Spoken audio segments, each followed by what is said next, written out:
I think we've Chrissy McKaigue ready to come on now. Chrissy, how are things with you? I'm good. Is the technology okay? I've never heard of StreamYard in my life. Yeah, well, it's working okay.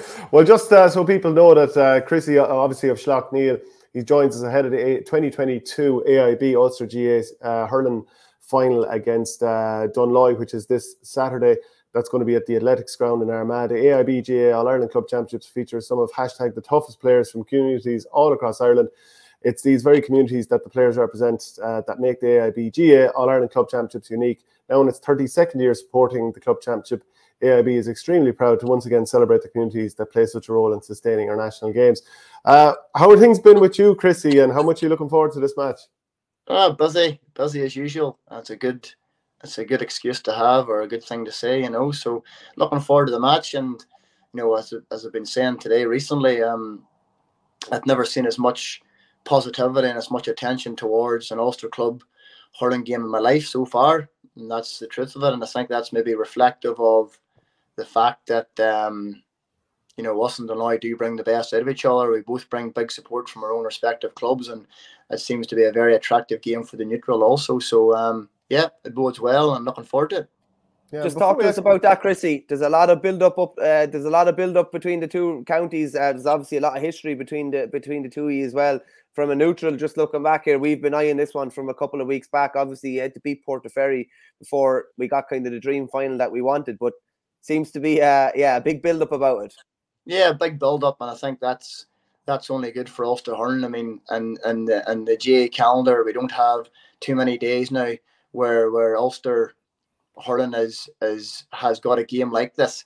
So yeah, it bodes well, and I think it's reflective of the fact that Dunloy are getting better year by year, dominating the Antrim Hurling Championship. We're still, knocking around too, and I think both teams have quite a number of young players and new players under their team. I know we have quite a few, and I suppose changes the vibe around things and makes the tie different than it was in previous years, and creates different conversations and different narratives around the game. So yeah, hopefully it's a big spectacle, expecting a big crowd, lots of attention towards it. It's all positivity from what I see. I love the way you worded that. You talked about Dunloy dominating Ulster or dominating Antrim, and you're still knocking about after doing 8 or 9 in a row up in Derry. That's a nice way of wording it. Look, we've done well. I think the most exciting thing for me as a Slaughtneil man is the fact that we're adding new players in. I just think that's pivotal. We don't want to be known as a club that only looks after our senior team, and our senior team's going well are the only thing of importance in the club.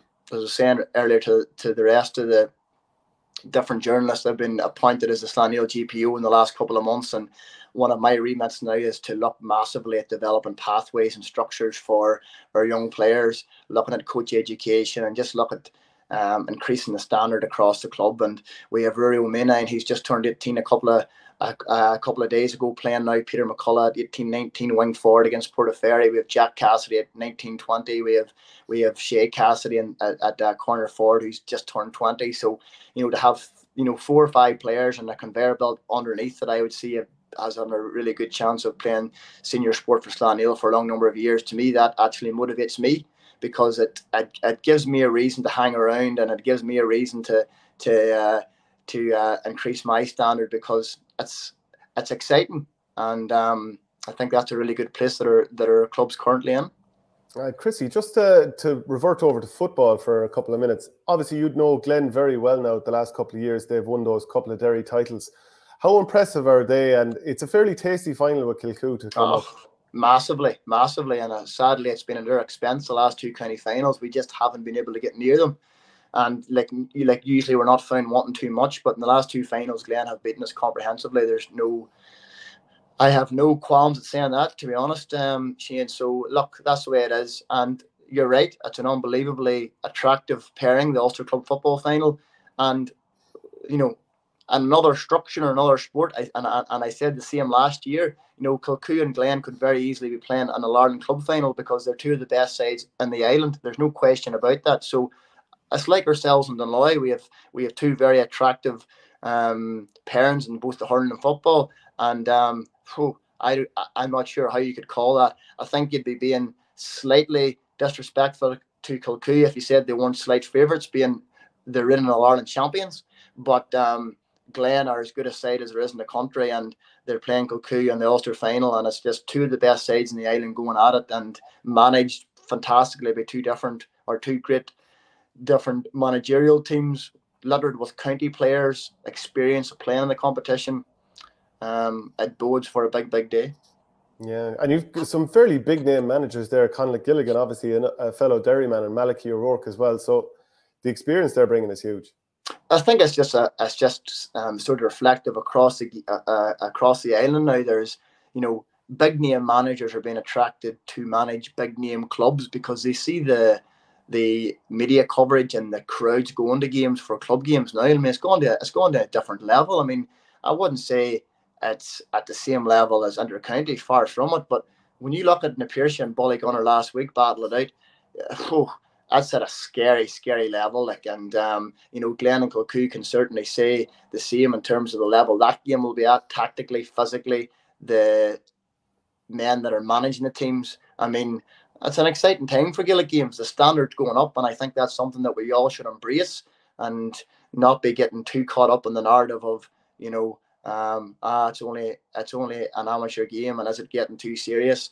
I understand the logic in that argument and there's things, but to me it's so refreshing and so exciting to see the standards across the board going up, and it's a great time to be involved in Gaelic games. I heard that, I believe you played Ballygunner in a challenge match not so long ago. When you look at last year, you were only 5 points behind in the All-Ireland semi-final. Went very well. Did you play them this year? How are they going? We didn't play them this year, no.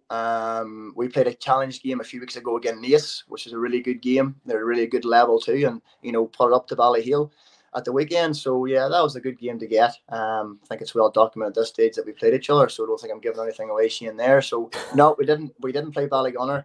But look, we're very aware that yes, the last couple of campaigns against the likes of Ballyhill and Ballygunner in particular have been hurtful defeats, and they've been very competitive, but we know that we have to improve, and we feel that we still have a lot of room to improve. I suppose in some ways it's similar to the Derry football one when you reflect on it. It's not as if, we're at this stage we're an aging team or we can't find new players or we can't find ways to improve. It's exactly the opposite. We know we have so much scope to improve. The ambition's there to improve. The support from the club's there to improve.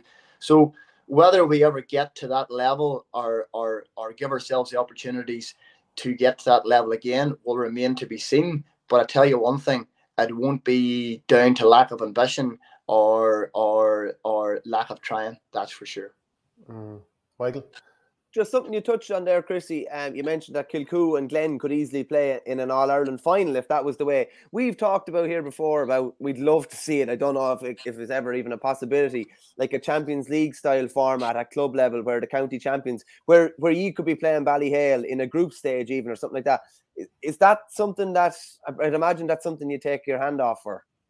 Look, it's I'm glad that you're saying things like that because I do believe that we can structurally make things so much better within our games. There's no question about that. But then I suppose you're always opening yourself up to them sort of conversations. Where does the provincial system fit within them sort of ideas? So it's a tricky one. But I suppose from our perspective and from an Ulster hurling perspective in general is, how can Ulster teams, forgetting about who won their county championship, how can we get as Ulster teams more games against the top sides in the big hurling counties down south, the likes of Kilkennys and the Corks and the Galways and the Tipperaries and the Waterfords and so on and so forth.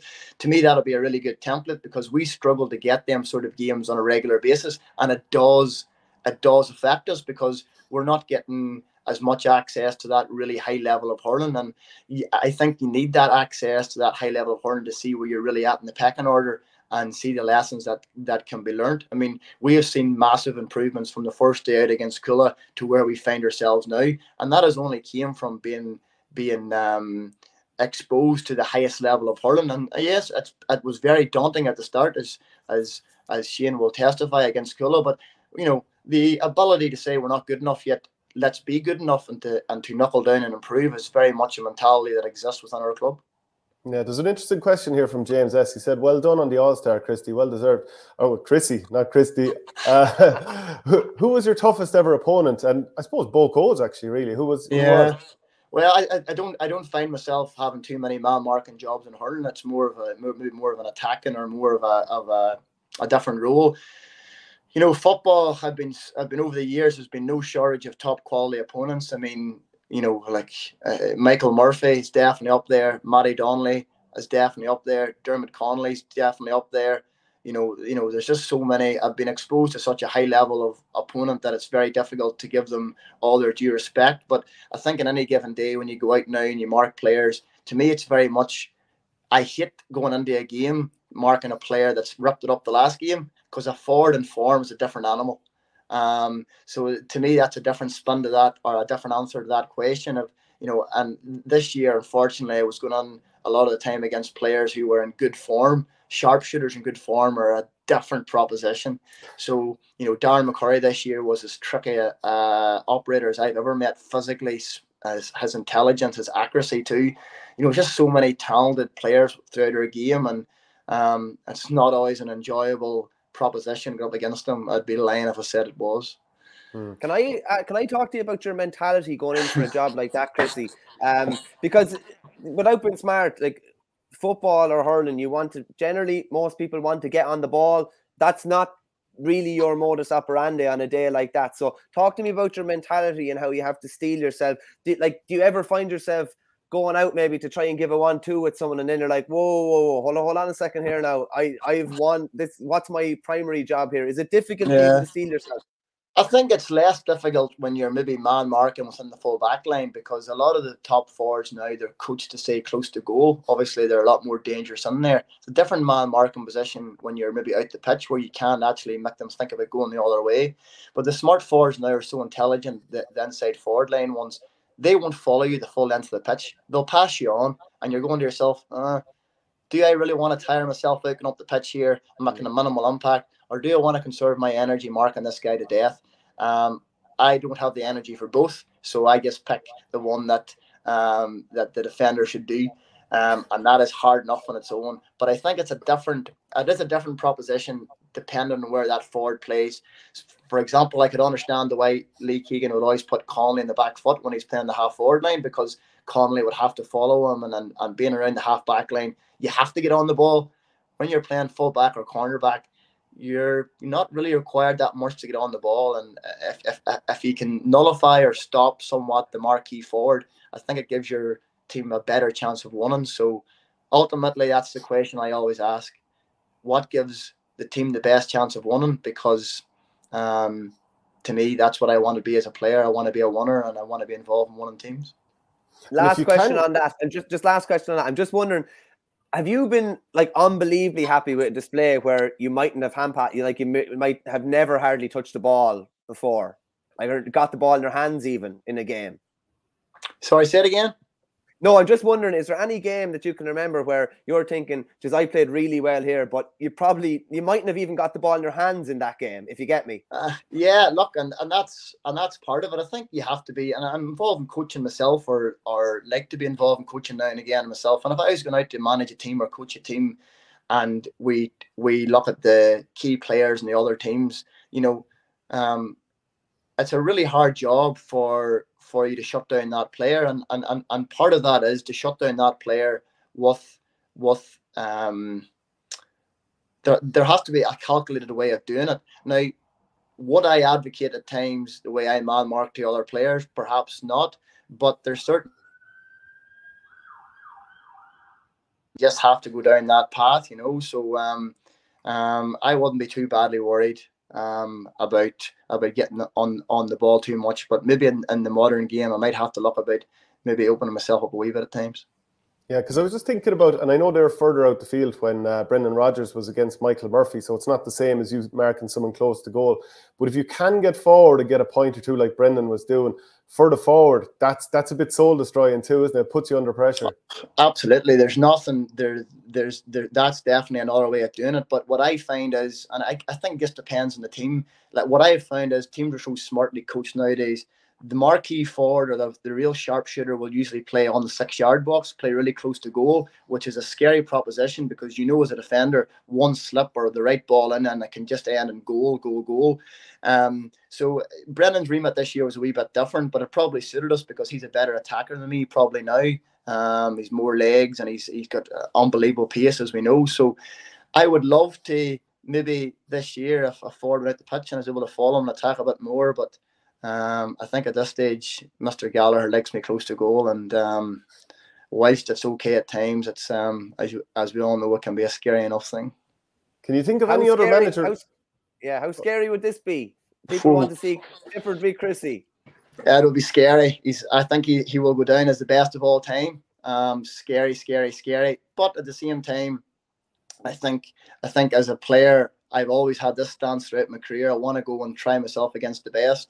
Now, any defender that's saying that David Clifford wouldn't be an unbelievably hard and scary task, but ultimately, as a player, you want to say when you finish playing, you played against the best, you tested yourself against the best, and I wouldn't be the first player that David Clifford's got the better of. So, what I have to lose. Yeah, your former Derry hurling teammate, Nisha Waldron, says, what's the story of the Slaughtneil boys being opposites for hurling and football? Rogers and Chrissy defending in football, attacking and hurling, and Shane McGuigan the opposite too. Aye, it's a strange one. It's one that Rory Gallagher can't get his head around either. He wouldn't know much about hurling, but he does keep us going about hurling and laughing and joking. But it's definitely a strange one. But one thing that we have evolved this year with, make no secret of it, we're a lot more adaptable. Shane has been playing midfield this year, whereas before he's been playing in defence. So he's maybe more of attacking. I moved back into defence now and things like that. So we have good adaptability, and I think when you look at the top hurling sides over the last number of years, Ballyhales, the Ballygunners, the Coolers, the ability to adapt and for players to play in certain positions makes you a lot more difficult to play against, and that's something that we're aware of and trying to evolve as, So just a question about Rory Gallagher. Can you think of any other manager whose voice carries as much as his does? Because like if you're watching a Derry game on TV, you can barely hear the commentary with Rory roaring on the sideline. He's a serious man, and you should hear him in the training pitch. It's even worse. But behind all of that, there's an intelligence and a charisma that I've never seen better than. And if he's watching this or hears this, he's going to be a smile on his face because he's saying McKaig's giving me a compliment, which doesn't happen too often. But he really is. His intelligence, his IQ, his charisma, his style of managing away from the pitch and talking to players and chatting to players is brilliant too. I mean, and again, anybody that thinks about it is going to say, well, of course that's true, because gone are the days of shouting and roaring along the sideline and getting the best out of the team. You might think that the way he's doing it, but it's a very different approach the vast majority of the time. And he might even tone it down a wee bit this year, but I doubt it. And then I suppose just coming back to Dunloy again this weekend, they have some classy forwards, especially the ones coming to mind. There's Conal Cunning, of course, and I know he's a midfielder, but Keelan Malloy, what a player he is going forward. Yeah, and that's the thing about it, isn't it? It's like the Portaferry lads last week, and then even to a bigger extent this week, having a lot of lads that are playing inter-county hurling at a really good standard gives them a really good platform for hurling at club level. We can't say the same, unfortunately. Yes, we have a lot of lads playing for Derry hurling and had a relatively decent year last year, but for the Antrim lads and the Dunloy lads to be playing at that sort of Joe McDonagh level and indeed beyond it now gives them a really good platform.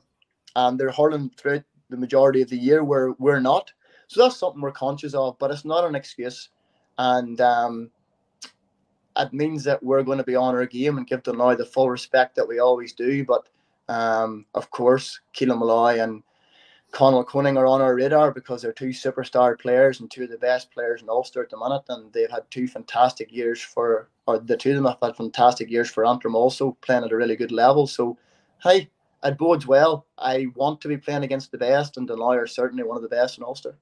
Yeah, I think we're both really looking forward to that game. Well, all three of us, you are obviously too. Final question then before we let you go. Mickey Hart, there was a big story that he was going to Slaughtneil. What was your understanding of it? Well, I can fill you in. So we'd be disappointed with some of the journalism that came out of it. Thankfully, a lot of the journalists then reached out to the club and asked about the truth of the story, and obviously there was no substance to the story. But it probably did grow legs from the fact that Gavin Devlin, who's assistant manager with Mickey and has been for a long time, trained us for 2 years. The COVID year, won the championship. Gavin was instrumental, and the year after Glen beat us in the final, Gavin was there, albeit less that year because Louth were back and then our county season was going. So I'm fairly sure that's where it grew legs from. And that was the link there, because Gavin's obviously still involved with Louth, was involved with us. But I just think sometimes we talk about journalists gaining or not wanting guarded interviews and guarded questions from players, but when you see that type of journalism being spouted about, it's understandable why players then would be guarded and things like that.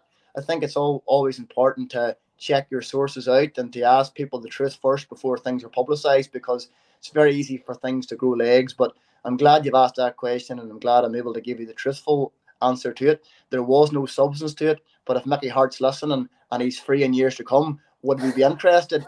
Absolutely, yes. That's a come and get me plea, if I ever heard one. Thanks very much, Chrissy. Brilliant as always. Really appreciate it. Thank you very much. See ya. Chrissy.